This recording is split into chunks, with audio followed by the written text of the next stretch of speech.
अस्सलाम वालेकुम అందరికీ నమస్కారము సశ్రీకాల్జీ వడక్కం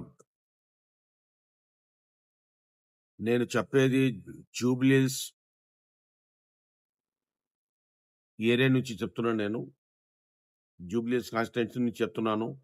జూబ్లీస్లో హడావడి హీట్గా చాలా జరుగుతున్నాయి. అక్కడ ప్రతి వాళ్ళు నామినేషన్ వేయడానికి వస్తున్నారు. ఈ ఎలక్షన్ అంటే చాలా తమాషా అనుకున్నారా ఏమో అర్థం అవట్లేదు. ఎలక్షన్ అంటే ఒక బిల్డింగ్ కట్టడం కాదు, మనుషుల గుండెలో ఫోటోలు ఉండాలని అది గుర్తుంచుకోవాల్సింది అవసరం ఉంది. ఒక చిన్న పిల్లోడు మా అబ్బాయి నవీన్ యాదవ్ గారిని మనము కొద్దిగా యంగ్ పిల్లోడు ఒక్కసారి ఒక ఎమ్మెల్యే అవుతున్నాడంటే ఎన్ని తేగాలతోటి, ఎన్ని కష్టాలతోటి, ఎన్ని జాగ్రత్తతో తీసుకుంటున్నాడు ఆయన. ఎన్ని కష్టాలు నష్టాలు, ఎన్ని ఆ బాధలు ఆఫత్ బాధలతోటి ఆయన ఒకసారి నిలబడితే ఆయనకు ఒక సీటు గురించి ఎన్ని కొట్లాటలు చేస్తున్నారు. ఈ యుద్ధం అంత అవసరం కూడా లేదు. 2-3 సంవత్సరాల గురించి మా జూబ్లీస్ లో ఇసుబ్గడలో మా అబ్బాయి అష్టాల్లో కష్టాల్లో చిన్నప్పటి నుంచి చూస్తున్నాను. వాళ్ళ ఇంట్లో ఎవరన్నా పోతే కూడా ఖాళీ రాకుండా భోజనాలు ఏర్పాట్లు చేసి, చాయ్ ఏర్పాట్లు చేసి, అన్ని కుసరడానికి సెట్టింగ్ చేసి, ఇంత చాలా ఎప్పుడన్నా 24x7 నవీన్ యాదవ్ గారు ఒక ఫోన్ కూడా చేయలేకుంటే కూడా ఏం కష్టాలు ఉన్నది జనరల్ పబ్లిక్ కి. అక్కడ బస్తీలో తిరిగి పిల్లోడు బస్తా తీసుకుని బస్తీలో గుడి బస్తీలో స్కూల్ చదువుకునే పిల్లోనికి వాళ్ళకు అట్లా చేయడం ఎవరికి గాని ఒక్క ఏళ్ళు చూపిస్తే 4,000 మీకు వస్తాయి. మీరేం చేశారండి? 10 సంవత్సరాలు అంతా నాశనం చేసి పెట్టేశారు. ఏం అభివృద్ధి చేయలేరు మీరు. డబల్ బెడ్రూమ్ ఒరిజినల్ తెలంగాణ వాళ్ళకి రాలేదు నేను అనుకుంటాను. ఓకే, డబల్ బెడ్రూమ్ గురించి నేను చర్చలు మాట్లాడుతున్నాను, సింగిల్ పీస్ గా మాట్లాడుతున్నాను, షార్ట్ టైమ్ లో మాట్లాడుతున్నాను. దయచేసి వినండి. డబల్ బెడ్రూమ్ లో 3,600 డబల్ బెడ్రూమ్లు మీరు ఇచ్చారు. 3,600లో 3 మనుషులు 3 ఓట్లు జూబ్లీస్ ఏరియాలో. అలాగే ఓటర్ ఐడి ఓట్లు ఉన్నాయి వాళ్ళకు. ఇక్కడి నుంచి అక్కడ ట్రాన్స్ఫర్ అయ్యిండ్రు. 22 సంవత్సరాలు అయింది. 2 years అయింది. 24 నెలలు అయింది. మీరు ఏం చేశారండి? ఇక్కడి నుంచి ఆధార్ కార్డ్ చేంజ్ చేయలేరు, ఓటర్ ఐడి కార్డ్ చేంజ్ చేయలేరు. మళ్ళీ మీరు ఇచ్చినందుకు మీకే ఇస్తారని మీకు ఆ నమ్మకంతో 15,000 నుంచి 20 ఓట్లు దాకా మీరు ఆ ఓట్లు ఇస్తున్నారు. ఆ ఓట్లు ఒకవేళ డబుల్ బెడ్రూమ్ తీసుకునే వాళ్ళు అక్కడి నుంచి రాకూడదు, ఆ ఓట్లు వేయకూడదు వాళ్ళు. ఎందుకంటే ఆ ఓట్లే బోకస్ ఓట్లు అయిపోతాయి మనకు. ఇది గమనించాల్సింది అవసరం ఉంది. నేను చాలా జాగ్రత్తగా చెప్తున్నాను. నా మాటకి దయచేసి వాల్యూ ఇస్తూ ఈ ఓట్ల గురించి చాలా గమనించాలి, రీసెర్చ్ చేయాల్సింది అవసరం ఉన్నది. ఈ మాట ఎందుకు చెప్పినానంటే దయచేసి ఒకటే కాంప్లెక్స్ లో ఒకటే ప్లాట్ లో ఈ 43 ఓట్లు వేయడం ఏం పెద్ద పని కాదు. ఎందుకంటే వాళ్ళు రెంట్కి కిరాయికి ఉండరు. వాళ్ళు రెంట్ వాళ్ళు ఉంటారు, కిరాయికి ఉన్నారు. వాళ్ళు వెళ్ళిపోయిండ్రు. అప్పుడు ఓటు ఉండే 4 సంవత్సరాలు 5 సంవత్సరాలు 10 సంవత్సరాలు ఉండి వెళ్ళిపోయినరు. పాపం కష్టాలు పడి పని లేకుండా వెళ్ళిపోయినరు. ఏదో జీతం దొరకలేదు, ఏదో తక్కువ అయిపోయింది, వాళ్ళు వెళ్ళిపోయినరు. అక్కడ ఇక్కడ ఉన్నారు, వేరే చోటు ఉన్నారు. మళ్ళీ ఓటు ఇక్కడే ఉంది వాళ్ళది. అందుకే మన రేవంత్ రెడ్డి గారు ఆ రోజే చెప్పినారు. ఫస్ట్ లో స్టేట్మెంట్ చూడండి మీరు. క్యాన్వసింగ్ లా మీ ఆధార్ కార్డు కానీ మీ ఓటర్ ఐడి కార్డు కానీ మీది అన్ని అక్కడ చేంజ్ చేయాల్సిందే. ఏం ఎక్కువ పైసలు అవ్వదు. అక్కడ ఈ సేవలో మీ సేవలో పోతే అక్కడ చేంజ్ అవుతుందని అప్పటి నుంచి చెప్తున్నారు. వాళ్ళు చెప్తుంటే కూడా జనాలు పట్టించుకోవట్లేదు. ఇట్లాగే పట్టించుకోలేనప్పుడు ఓటేసినప్పుడు మనం పట్టుకుంటాం. ఆ డబుల్ బెడ్రూమ్ వాళ్ళు ఎవరు తీసుకున్నారో ఆ ఎలక్షన్ రోజు ఆనాడు అక్కడే వాళ్ళు ఉండాలి. అక్కడ నుంచి వచ్చి వాళ్ళు తెల్లాపూర్ నుంచి వచ్చి వేయడం అది సాధ్యం కాదు. అది బ్లాక్ ఓట్లో మనకు లీడింగ్ అవుతుంది. అది ఆ ఓట్లు మనకు పడకూడదు, అది ఎవరికి పడకూడదు. వాళ్ళు తెల్లపూరులో ఉన్నారు, తెల్లపూర్లకి వెళ్ళిపోవాలి. అక్కడి నుంచి అక్కడే వెళ్ళిపోవాలి. అక్కడి నుంచి వచ్చేసి నేను ఇక్కడి నుంచి వెళ్ళాను, ఇక్కడే ఓటు ఉందని మీరు ఓటు వేయడానికి అక్కడ అది హక్కు లేదు. మరి ఇక్కడ ఓటేస్తారు, మరి అక్కడ ఎమ్మెల్యే కాంటెస్ట్ చేస్తే అక్కడ కూడా వేస్తారా మీరు? అట్లా చేస్తే మీరే గెలుస్తారని అది ఉంటది. అట్లా కాదు. గెలిచేది ఎట్లైనా గెలిచేది 99-200% నవీన్ యాదవ్ గారు మా అబ్బాయి గెలుస్తాడు. ఇది గుర్తించుకోవాల్సింది అవసరం ఉంది. అష్టాలో కష్టాలో 24/7 కష్టపడేది చాలా డామినేట్ లీడర్ అంటే మన నవీన్ యాదవ్ గారు. ఎందుకంటే చాలా ఆశీర్వాద్లోని అక్క చెల్లెలది చాలా ఫ్రీ బస్సులో తిరుగుతున్నానని రేవంత్ రెడ్డి గారు కూడా ఆశీర్వాదాలు ఉన్నాయి. చాలా బ్రహ్మాండంగా తిరుగుతున్నాయి. కొద్దిగా ప్రతిపక్షంలో ఆపోజిషన్ పార్టీలలో వాళ్ళు చెప్తారు, వాళ్ళ ఉదయపు వాళ్ళకి చెప్తారు, వాళ్ళతో మాకు అవసరం లేదు. I don't know west talk, నేను ఎవరిది ఏం చెప్పడానికి అధికారం లేదు. రెండవది కేసీఆర్ గారికి నేను క్యాన్విజింగ్ లో అడిగితే ఏం చెప్పారు సార్, 12% రిజర్వేషన్ మైనారిటీకి ఇస్తారు ముస్లింస్ లకి అని మీరు చెప్పారు. కానీ ఆ మాట కూడా లేదు, ఊరికి ఉండపోయినా అక్కడికి. రెండవది ఫస్ట్ నుంచి నేను వస్తున్నాను, ఆంధ్ర తెలంగాణ ఉన్నప్పుడు ఎంత బిజినెస్ ఉండే అంటే అసలు నేను చెప్పలేకుండా బిజినెస్ ఉండే, అందరి దగ్గర పైసలు ఉండే, అందరూ చాలా ఖుషిగా ఉండే, అందరు చాలా బ్రహ్మాండంగా ఉండే. మీరు తెలంగాణ ఆంధ్ర వేరే చేసేసి మీరు ఏం చేశారండి? ఏం ఫలితాలు ఇచ్చారు?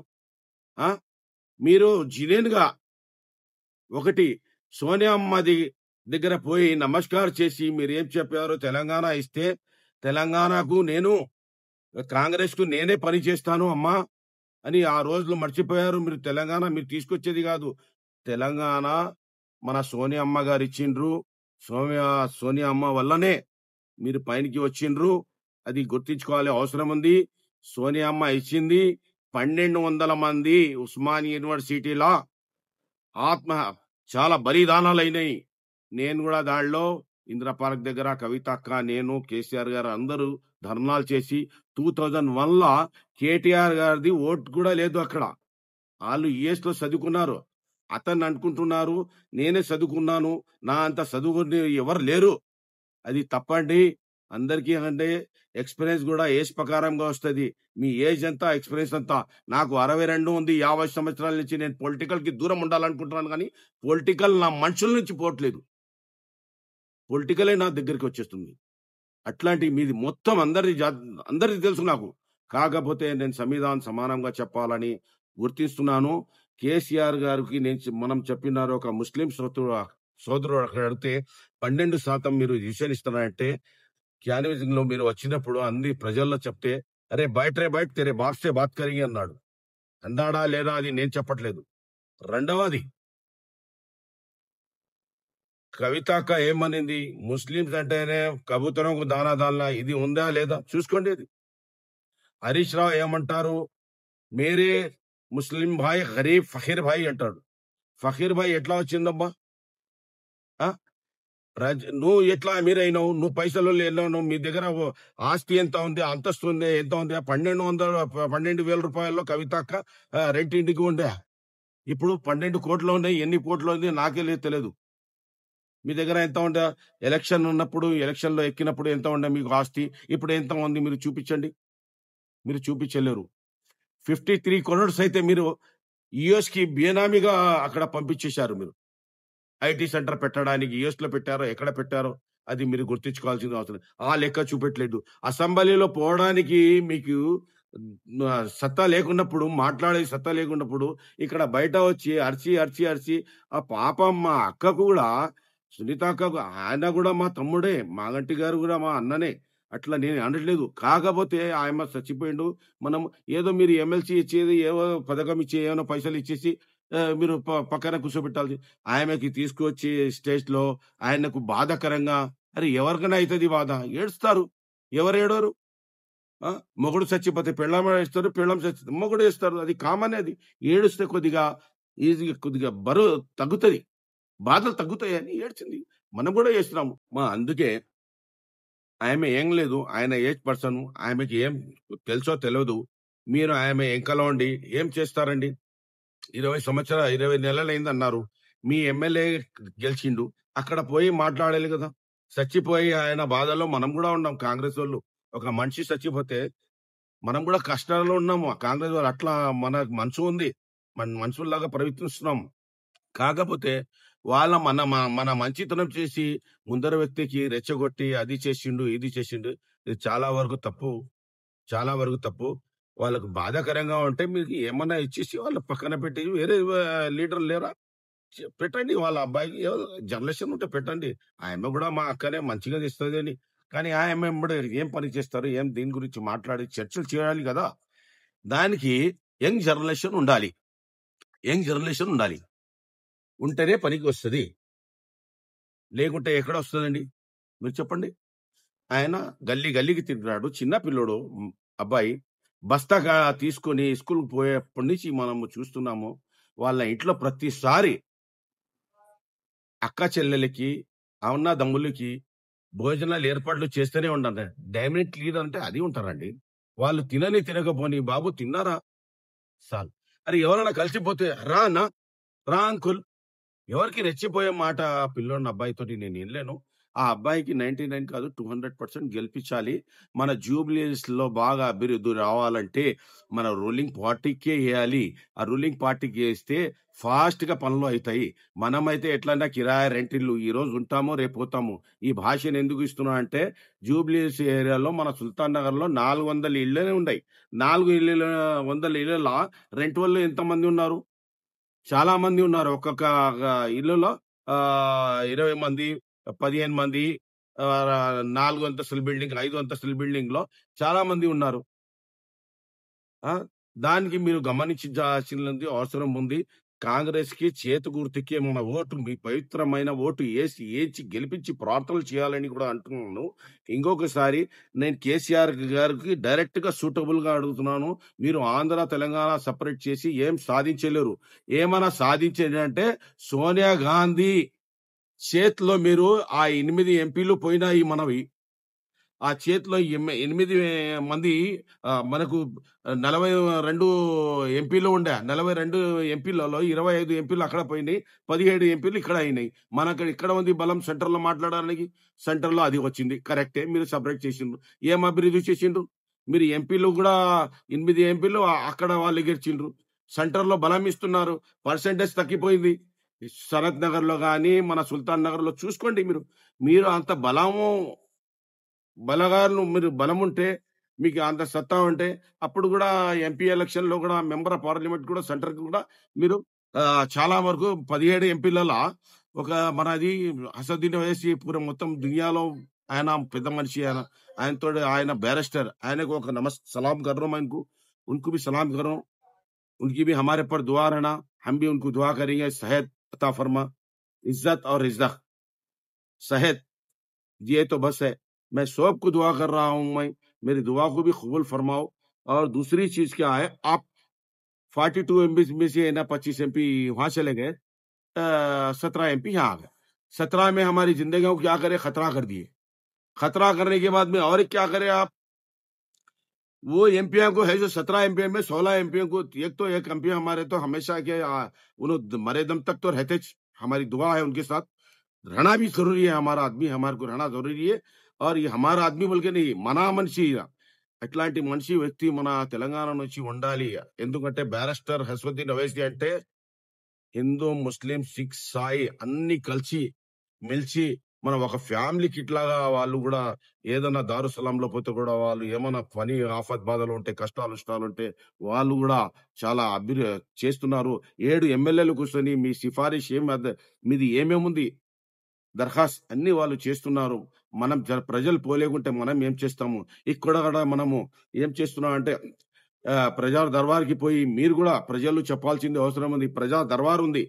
అక్కడ పోయి మీది ఏమేమి కష్టాలు ఉన్నది అని చెప్పండి. కేసీఆర్ హయాంలో అది లేకుండే. కేసీఆర్ ఒకవేళ మంచిగా అభివృద్ధి ఉంటే నిజామాబాద్ సీటు ఓడిపోయారు. సికింద్రాబాద్ సీట్ ఓడిపోయారు ఎంపీది. సెంటర్‌ది ఓడిపోయారు. ఎందుకు ఓడిపోయారంటే మీ పర్సెంటేజ్ అక్కడ తగ్గిపోయింది. ఇక్కడే వచ్చింది మీకు పర్సెంటేజ్ ఎమ్మెల్యే సీట్లలో. 119 ఎమ్మెల్యేలో మీరు ఎంత గెలిచినారిప్పుడు? మీది ఎట్లా తగ్గిపోయింది ఏంటి? మళ్ళీ మీరు కట్ చేసిండు. మన బలం తెలంగాణ బలం అనేది తగ్గిపోయింది. లేకుంటే ఈరోజు తెలంగాణ పీఎం ఉంటుండే.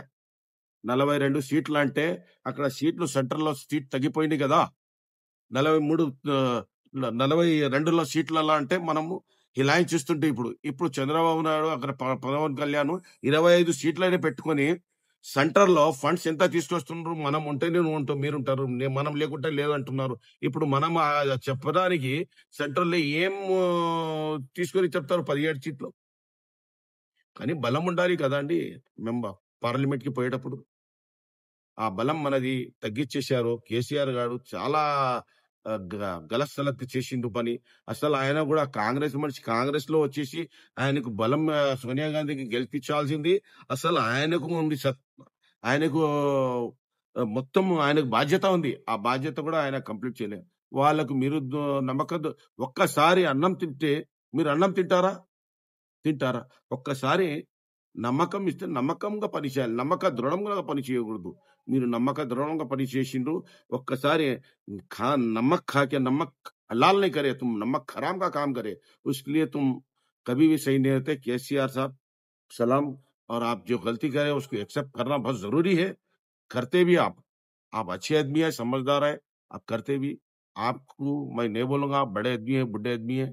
आपसे भी है ना असेंबली को नहीं 10 साल के अंदर है नहीं। आप एक उस्मानिया यूनिवर्सिटी के अंदर और उस्मानिया हॉस्पिटल को जाके नहीं देखिए, कुछ भी नहीं देखे। अरे इन भी हमारा रेवंत रेड्डी साहब भी एकदम बेहतरीन आदमी है। मेरे को 62 है, उनको 55 होगा। मैं उनसे बड़ा हूँ। रेवंत रेड्डी साहब हर जगह-जगह जा रहे हैं।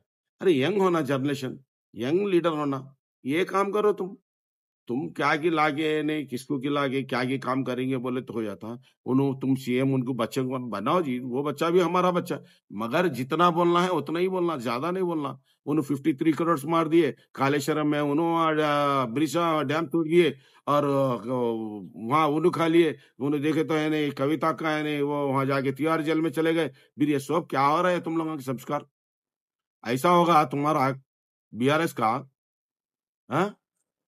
బేకార్ हो जा रहा। एक ऐसी पार्टी हो गई वो తల్లి తండ్రి మీద దయలేని పుత్రుడు పుట్టని వాడు గిట్టనేమి ఈశ్వదాభిరామ ఇనుర భీమ అన్నట్లు ఈ పార్టీకి సంస్కారం లేని పార్టీ అయిపోయింది. ఆ పార్టీకి పక్కన పెట్టేసి నవీన్ యాదవ్ గారికి 200% గా గెలిపించుకోవాల్సింది మనకు అవసరం ఉంది. ఆ సత్తా మనకు ఉంది. మనం గెలుస్తాము. 100% అసెంబ్లీకి పంపిస్తాము. ఇంకొకటి ఎమ్మెల్యే కాదు, మనం ఒక ఎంపీ కూడా గెలుస్తాము. ఆయనకి ఎంపీ కూడా సెంటర్ సీట్ కూడా మనము దగ్గరుండి గెలిపించేది చేసి ఆయనకు మంచిగా మన పవిత్రమైన ఓటు ఏసి గెలిపించి ప్రార్థనలు చేయాలని నా కోరిక ఉంది. ఈ సబ్జెక్ట్ తో ఈ సభకు అందరికీ నమస్కారం చేస్తున్నారు. మనకు హిందూ ముస్లిం సిక్ సాయి అందరికీ नमस्कार చేసి अस्सलाम वालेकुम बोल के मैं हसरत साहब को रेवंत रेड्डी साहब को एक सलाम कर रहा हूँ। और हमारे देश को है ना संभाल लेके चल रहे, हम आपस में लड़ने वाले नहीं होते। और किसी को भी है ना गाली गलौज और कायदे में रहे तो फायदा होगा। अगर तुम कायदे में नहीं रहेंगे तो फायदा नहीं रहता। अपन किसी को भी पार्टी में जाने के बाद में अपने को बहुत कंट्रोल करना, सबर से काम करना है हमारा फर्ज। ఇది చాలా ఓపిక ఉండాలి. ఓపిక లేకుంటే ఆవేశపడకూడదు. ఆలోచించి ఆవేశపడకుండా మాట్లాడాల్సింది చాలా అవసరం ఉంది. నా అక్క చెల్లెలకు బస్‌లో వచ్చినందుకు అక్క చెల్లెలు ఎంత ఫ్రీగా వస్తున్నారంటే అంత ఫ్రీగా వస్తుండ్రు, అంత ఫ్రీగా పోతుండ్రు. సన్న బియ్యం చాలా బ్రహ్మాండమైన బియ్యం. ఇప్పుడు నేను 6 సంవత్సరాలు పొలిటికల్ ఉన్నప్పటి నుంచి ఈ సన్న బియ్యం ఎప్పుడు రాలేదు. అన్ని లావు బియ్యం వచ్చింది. ఇప్పుడు సన్న బియ్యం వచ్చింది. నాకు 200 యూనిట్‌కి రూ. 200 అది జీరో కరెంట్ బిల్ వస్తుంది. నాకు ఇంత వస్తుంది. ఇంకా ఏం ఇయ్యాలండి? ఇస్తారండి. 20 నెలలలో ఏం చేస్తారు? వాళ్ళు 10 సంవత్సరాల 5 సంవత్సరాల తర్వాత లక్ష్మీ పథకం తీశారు. ఆ మాట ఎవరు చెప్పట్లేదు. ఈ మాట ఎందుకు చెప్పట్లేదు తెలవదు కదా! అది కూడా లక్ష్మీ పథకాలు షాదీ ముబారక్ వాళ్ళు పిల్లోడు పుట్టిన తర్వాత 2, 3 సంవత్సరాల తర్వాత అప్పుడు లక్ష్మీ పథకం వచ్చింది. ఒక 50,000 వచ్చింది, ఒక 40,000 వచ్చింది, అది దానిలో కూడా మీరు దాచుకొని ఎప్పుడో ఇచ్చి ఎప్పుడో చేసిండ్రు. ఈయన 20 నెలలు కూర్చున్నారు. మీరు 5 సంవత్సరాల తర్వాత ఫస్ట్ గెలిచిన తర్వాత చేయలేరు. సెకండ్ తర్వాత కూడా గెలిచిన తర్వాత డబుల్ బెడ్‌రూమ్ ఇయ్యడానికి కూడా మీకు అంత టైం లేకుండా మీరు రిసర్చ్ చేయలేరు. కరెక్ట్‌గా చేయలేరు. అందుకే నేను చెప్తున్నాను. దయచేసి మీ పని మీరు చేసుకోండి. ఈ ఈ ఈ సీట్ గురించి మీరు వదిలేసేయండి. నవీన్ యాదవ్‌కి మనం ఇయ్యాలి. బంపర్ మెజారిటీతోని గెలిపించాలని నాకు అవసరం ఉన్నది.